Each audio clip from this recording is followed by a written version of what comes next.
House of Challenge. C'est plus qu'une compétition, c'est une vision tournée vers l'avenir, vers le développement et l'engagement de la jeunesse africaine. À travers ce challenge, des influenceurs venus de 12 pays d'Afrique s'engagent pour une cause plus grande que soutenir et défendre des startups qui innovent et transforment leur pays.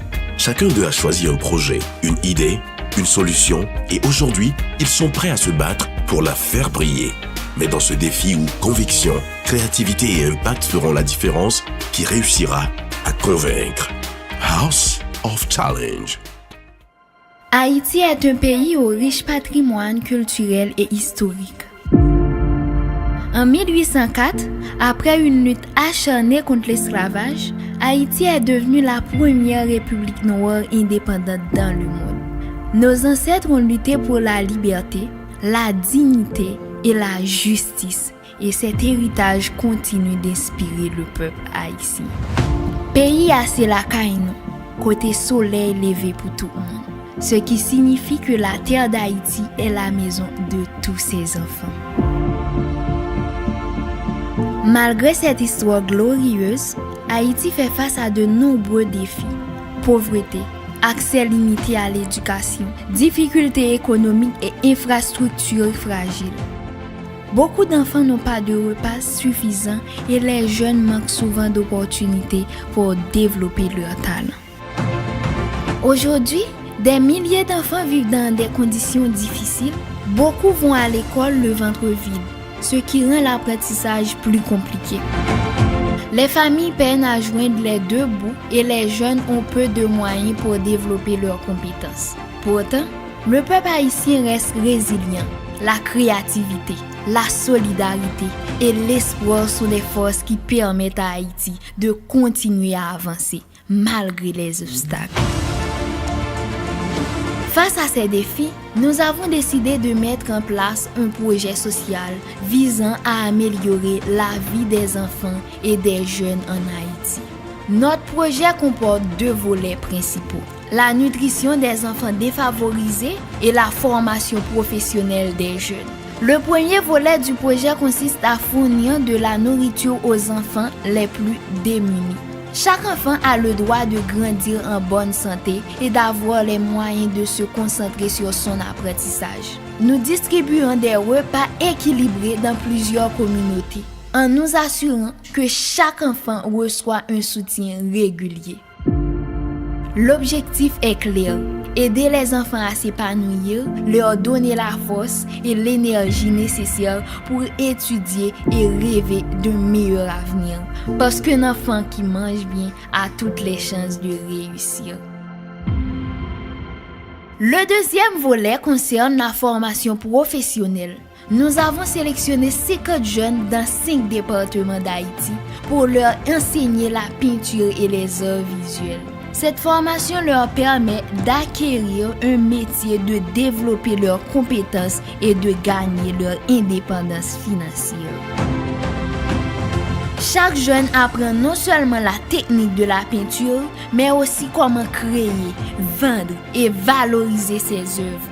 Le but est de permettre à ces jeunes de devenir autonomes, confiants et capables de prendre soin d'eux-mêmes et de leur famille. Ce projet offre plus qu'une compétence professionnelle. Il apporte dignité, espoir et perspective d'avenir pour la jeunesse haïtienne. Haïti a traversé de nombreuses épreuves, mais elle possède un potentiel immense. En aidant les enfants et les jeunes, en leur donnant nourriture, compétences et confiance, nous contribuons à bâtir un avenir meilleur pour le pays. Chaque enfant nourri, chaque jeune formé, chaque rêve soutenu est une pierre pour construire un Haïti fort et prospère. Ensemble, avec solidarité et action, nous pouvons changer des vies et offrir à Haïti un demain rempli d'espoir.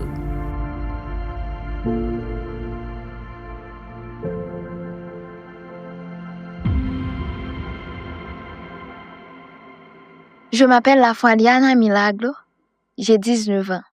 Je suis étudiante en diplomatie et les relations internationales et aussi influenceuse. Aujourd'hui, Plus de 13 millions de personnes me suivent sur TikTok.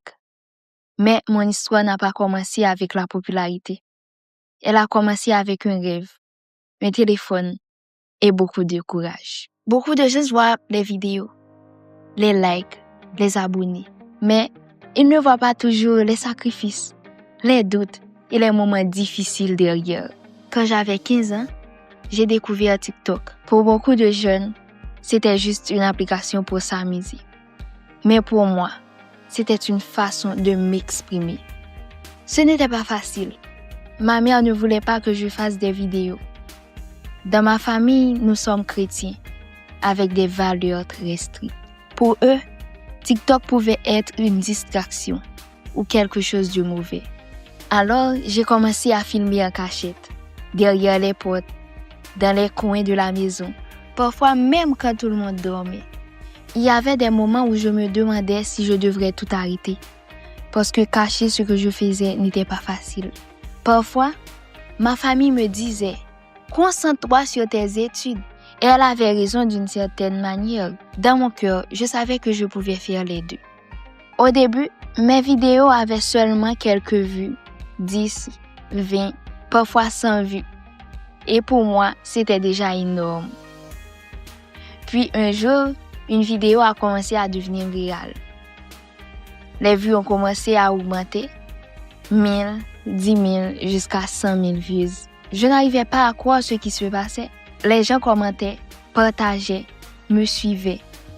C'est à ce moment que j'ai compris que mon rêve pouvait devenir réel. Mais le plus difficile restait encore à venir, dire la vérité à ma famille. J'avais peur de leur réaction, parce que pour eux, ce monde de réseaux sociaux était encore inconnu. Mais petit à petit, ils ont commencé à voir mon sérieux. Ils ont vu que ce n'était pas juste un jeu, c'était ma passion. Aujourd'hui, j'ai 19 ans, je suis étudiante en diplomatie et relations internationales et sur TikTok, plus de 13 millions de personnes me suivent. Quand je regarde en arrière, je pense à cette fille de 15 ans cachée derrière une porte pour filmer une vidéo. Elle ne savait pas que son rêve allait toucher des millions de personnes. Mon histoire n'est pas seulement l'histoire d'une influenceuse. C'est l'histoire d'une jeune fille qui a appris à écouter son cœur. Parfois, les gens ne comprennent pas ton rêve au début. Mais si ton rêve est sincère, si tu travailles dur et si tu restes fidèle à toi-même, un jour, les portes qui étaient fermées s'ouvriront. Je suis Ariana et ceci n'est que le début de mon histoire. Non pas c'est Eyo Max. Je viens présenter nous un projet social qui est gagné pour la communauté haïtienne. Un projet qui visait une former 200 jeunes dans le domaine artisanal, ça veut dire 50 jeunes par département. Côté tout, il y a bien des voies pour apprendre à fabriquer peinture et puis contingent pour venir sur le marché.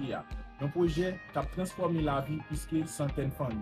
Côté qui, le projet ça la permet de gagner un moyen économique qui stable et puis pour aider les familles avec activité